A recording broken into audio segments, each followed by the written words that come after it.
The brass band's last note quivered under the rafters, and every program page rustled at once. The banner over the stage read in blue letters, "Class of Today." I felt the tape edge under my heel, the gown's fabric against my wrists, and the tassel brush my jaw.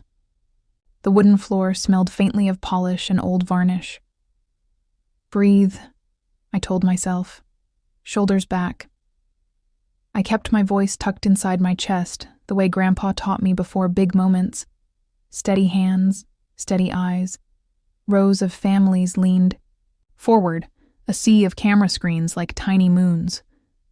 The usher tapped the stack of name cards. I was 3 away. I could hear my mother's bracelets chime, and I knew exactly where she sat by the rhythm. A cymbal hissed. Somewhere in the cheap seats a toddler squealed, then hushed. The gym lights hummed like late summer cicadas. Linda Pierce stood near the podium, a sheaf of announcements in her hand. She was the new public relations hire from the district office. Shiny blazer, brighter smile, and the kind of voice that knew microphones. She'd been around all week collecting quotes for the program and delivering advice nobody asked for. She angled herself toward me as the line crawled. "Forward. Stay quiet, scholarship girl," she whispered. 7 syllables, clean as a slap without touching me. They bounced off the wooden backboards and came back around the hall. My insults echoed through the hall, not because I spoke, but because I was the target she wanted to set on fire. Heads turned like a breeze, had shifted only at our row. I kept my eyes on the steps.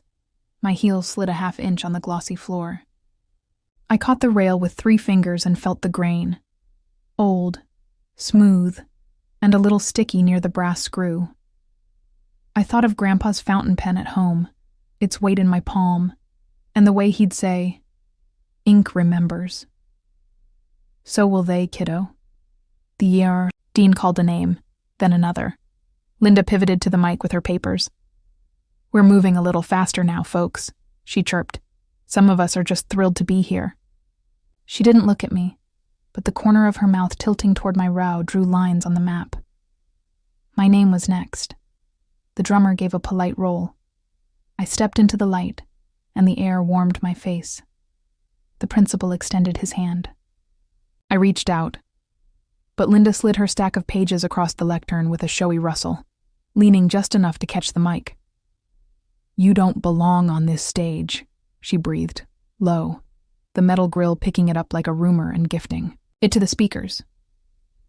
The sentence was only 6 words, but it smacked the back wall and came back as a dozen. A hush flattened the crowd. A camera shutter clicked too loud. Someone cleared his throat. I tightened my fingers around the diploma cover I hadn't received yet, and let my other hand rest on the edge of the lectern, feeling the small nick in the wood like a tiny door. The principal's eyes flashed, then smoothed. "Miss Arin Reyes," he said into the mic, pronouncing it perfectly, letting the applause rise like a shield. I took the cover, touched it to my chest, and turned toward the crowd. My voice stayed where I'd put it, inside. The band hit the cue. The lights ticked hotter. Linda's smile was sunshine made of ice. A soft ping sounded behind the curtains, like an elevator arriving where no elevator existed. I glanced past, the velvet drape, and saw, just for a second, a dolly stacked with long cardboard tubes and a metal rung ladder with a yellow warning label. The applause ebbed. My foot found the next step. The world narrowed to a lane of light. And somewhere, behind the curtains, a worker whispered, "By morning." I kept walking, beat. The town's heartbeat lived in a place that opened at 5 a.m. 6 days a week and never ran out of coffee. The sign over the chrome-edged counter used to say, "Riverview Diner," in a script that belonged to a jukebox. My mother says the sign was older than I am.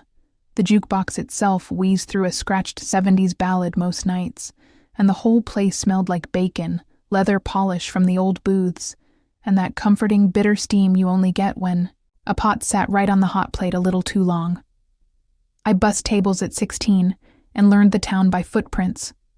Contractors in dusty boots, nurses with midnight eyes, veterans with caps that said Korea, Vietnam, Desert Storm.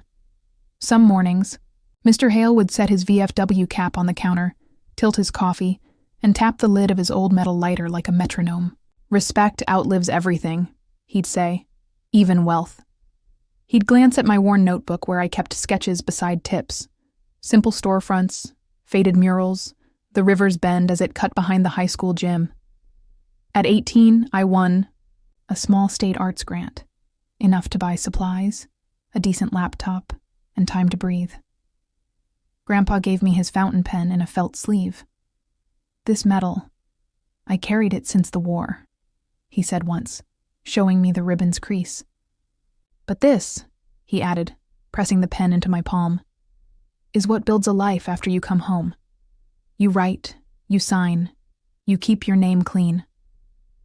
I studied nights, user experience, visual systems, public projects.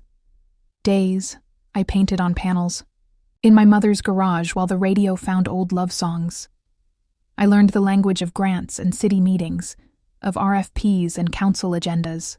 I learned how a sketch becomes a bid, and a bid becomes a contract, and a contract becomes scaffolding, ladders, and people who drink their coffee from thermoses at 6 a.m., rain or shine. 2 months ago, the school district posted a rushed proposal. Comprehensive visual identity refresh for graduation season and community spaces.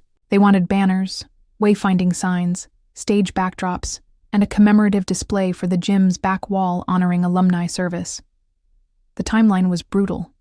The budget was honest. I answered with sketches that started at the diner's sugar packets and ended at the river. The committee said no twice.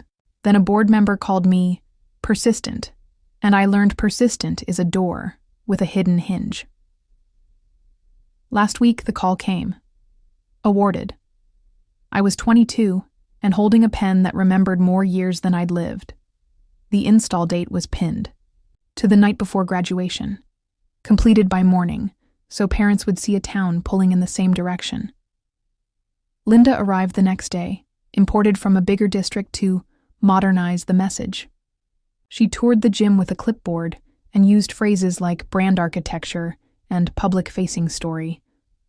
When she saw me rolling paint along a test board, she laughed under her breath. "Cute," she said, like it was a compliment. The grown-ups set the tone. I wiped my hands and nodded. "We'll meet the deliverables," I said. "On schedule." She scanned my badge, eyes flicking over contractor, Arin Reyes. She smiled without showing teeth. "Don't get in the way," she said later, in the hall, when only the echo of a mop bucket stood witness. That night at home, I slid Grandpa's pen out of its sleeve and traced the signature lines on the final approval forms. The nib looked like a tiny ship. The phone buzzed with a text from the print house. "All stage backdrops ready. Loading at 5 a.m. I set my alarm for 4. In the morning, mist clung to the river, and the truck backed up to the gym doors with a beeping that startled starlings from the eaves. The crew worked quiet and fast, the kind of steady that feels like prayer. We covered the tubes with canvas tarps, locked the rolling cage, and left it behind the curtain with a note: "Do not unseal until after ceremony practice." At rehearsal, Linda warmed to her microphone. "Precision is everything," she told the seniors. "No surprises." She watched me like I was one. When she whispered at graduation, the words didn't surprise me. What surprised me was the way they crawled into the sound system like they had a key. I held the diploma cover, and for a heartbeat, I wasn't on that stage. I was at the diner, pen in my palm, jukebox humming. Mr. Hale lifted his mug and said, "Dignity never ages." The band's cue yanked me back to the light. The dolly waited behind the curtain like a secret breathing, and somewhere above us, a rope creaked. The line moved. I returned to my seat with my name stitched into a cover that didn't hold a diploma yet, only a promise. My row folded down like dominoes. The air tasted like warm dust and something metallic from the lighting rig. I could feel the ridge of the program against my knee. A parent somewhere near the top row coughed twice, the sound echoing like a code. Linda floated through the aisles during the awards, her smile switching on and off like a marquee. When the scholarship segment began, she took the mic again. "We have so many bright futures," she said. "Some of us are simply stories." Several heads turned to me and then away again. I straightened my shoulders and set both palms flat on my knees. "Calm is a muscle," Grandpa said. "Train it." Coach Ramirez called out athletes. The art teacher called out state finalists. The band director saluted seniors with dented cases and perfect pitch. Applause rose and fell. Linda threaded her way toward the stage steps, leaning to whisper to a parent, then to a teacher, building tiny fires that didn't look like flames until you counted the smoke. At intermission, a cluster formed near the punch table. I stepped out to stretch and felt the gym's cool air slide under the gown. The plastic cups smelled like fake citrus. Linda drifted by with a laugh. "Brand matters," she told a board member, loud enough to crest the table. "We can't present small-town mess as a message." I poured water, the stream chattering against the cup. "I like our town," I said softly. She didn't face me. "You're cute," she said again, but this time there was air around the word like it had been vacuum sealed. "But this is about careers," my stomach tightened, then relaxed on purpose. "We'll deliver," I said. "By morning." A camera flashed from somewhere behind the bleachers. Local paper, I guessed. The photographer, a man with gray at his temples and a denim shirt polished by years of shoulder straps, gave me a nod.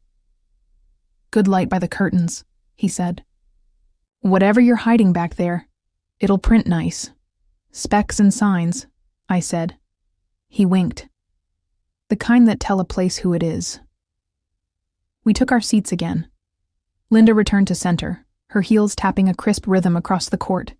"Floor, before our final segment," she said, "we'll have a short presentation about the district's new direction." She waved to someone at the tech table. The projector hummed. A slide snapped into place. A bland template with boxes and arrows that looked like they'd been copied from somewhere that had never smelled like varnish or heard a drum line. "This is our future," she said. "Clean, professional, no clutter, no history weighing us down." A murmur went through the alumni section. The men with creased caps and the women who've sat on committees since the year the gym roof leaked, and we used umbrellas indoors. I could feel the word history fall between them and the screen like a dropped plate. I raised a hand. The principal saw me and gave a small nod. I stood, careful, heart in my mouth, but voice steady. "History is our anchor," I said. "We designed a system that—" Linda cut across me, velvet sharp. "Sit, please," she said into the mic. "We're not taking floor comments." The alumna beside me, Ms. Green, whispered, "You okay, honey?" "I'm fine," I said. I was. Or I had decided to be. The projector flickered. The tech, Jason, looked puzzled. He tapped a key, then another. Behind the curtain, a pulley squealed like a chalk line. The principal half stood. The band director lifted his baton, then let it fall. Linda smiled wider. "We're so excited to show you a taste of tomorrow," she said. "Right now." The screen went black. A rectangle of brighter black. The murmur grew teeth. "Jason?" the principal called. Jason shrugged, palms up, then gestured toward the curtain. The dolly shadowed the light in a way even the top row could see. The long tubes made a cityscape of cardboard. Linda recovered. "Apologies," she said smoothly. "We'll circulate a link later. For now, back to our program." I let out a breath I hadn't realized I was holding and felt the paper crinkle in my palm. I thought of the fountain pen in its sleeve in my bag under the seat. Ridiculous to carry it today. But I had. For luck. For a signature waiting just beyond the seigi. "Last chord." The photographer drifted closer to the aisle. "Whatever rises," he whispered. "Let it rise all the way." I nodded once. Linda took a final turn at the mic for closing remarks. "We want you to be proud," she said, "of where you're headed, not where you've been." The crowd made a sound I'd never heard before inside that gym. Not a boo, not applause. Something like a breath held too long, finally escaping. I looked at the curtain. I could see a bit of chrome, the ladder's side, and a yellow warning triangle. The rope groaned again, and the band director whispered, "On my cue."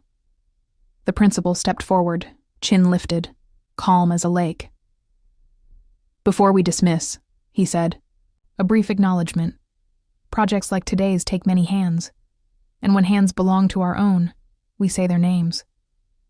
He nodded to Jason. The house lights softened. Behind the curtain, the dolly rolled. A pair of custodians, Mr. Stanford and Ms. Ruiz, eased the ladder into place like they were setting a cradle. The crew leader murmured, "Ready." The rope stopped complaining, then sighed once like it had been waiting years. The curtain parted 6 inches, then a foot, then all the way. The first banner came up in a slow, sure lift, blue field, river line in white, and a single phrase in gold that looked like sunlight caught on a moving surface. "Honor lives here." The second banner followed with a map that wasn't streets but stories. Icons for the diner, the VFW hall, the old theater, the plant that closed, and the library that stayed. The third revealed a memorial panel for alumni service with names etched in a quiet type, no bigger than the space demanded, no smaller than respect deserved. Gasps rolled the length of the bleachers. An old man in a cap put his hand over his heart. A little girl pointed, then looked back at her mother, who nodded and reached for her phone. The band didn't play. The sound was enough. Canvas sliding, metal ticking, breath catching. Linda tried the mic. "This isn't approved," she said. Her smile had edges now. "Take it down." The principal's eyes didn't flicker. "Approved last week," he said.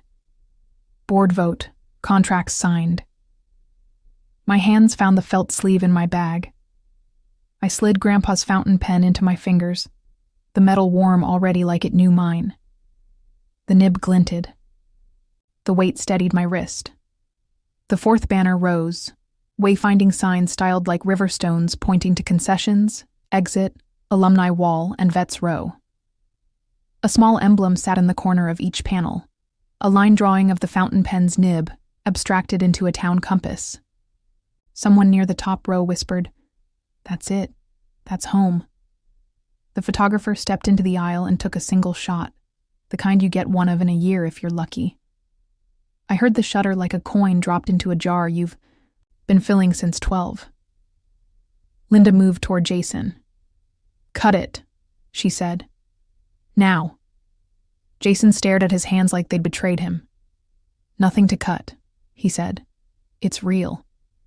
The crew leader brought me a folder with a paper clipped to the front. Final acceptance and messaging alignment. He handed me a capped Sharpie. I shook my head and clicked the fountain pen open. Touch. Sight. Sound. The nib kissed the line and left my name where it belonged. Linda froze. "You can't sign that," she said. "You're contractor," I said. "Creative lead, local hire, and yes, authorized." I tapped the next line. "Your signature goes here, acknowledging install completed." Her throat moved once. Twice. "We're revising direction," she said faintly. "My presentation." "Didn't load," Jason said, apologetic but not sorry. The principal turned his mic off and addressed her in the quiet everyone could still hear. "Ms. Pierce," he said, "you'll want to initial where indicated. We have press at 9 in the morning, and the board expects alignment. Ms. Reyes chairs the visual subcommittee for that briefing." It rippled through the first 2 rows like a tiny earthquake. Chairs scrape. A kid whispered, "That's Arin?" The photographer lowered his camera and smiled. Linda took the pen I offered, then hesitated like it might bite. She looked at the banners, then at the alumni memorial.